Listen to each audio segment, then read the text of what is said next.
I'm going to show you 14 different functions that you can use related to date and time in Excel.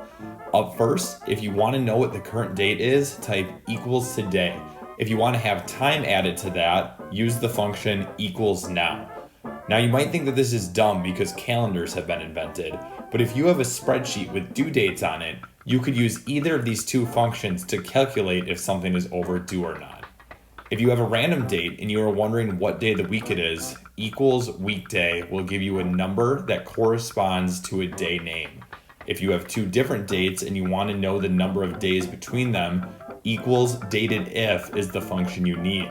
Just enter the first date, the second date, and either D, M, or Y depending on what you want returned. In some versions of Excel, dated if doesn't work. If this is you, try equals days to get the number of days between two different dates. Now let's say that you've got a spreadsheet with a random date and you want to dissect that. Equals day will return just the day number, equals month will give you just the month number, and equals year will give you just the year number.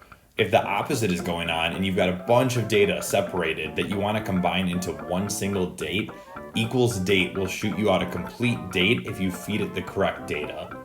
The exact same thing can be done for time with equals minute, equals second, and equals hour used to break up the data, and then equals time used to bring the separate data back together.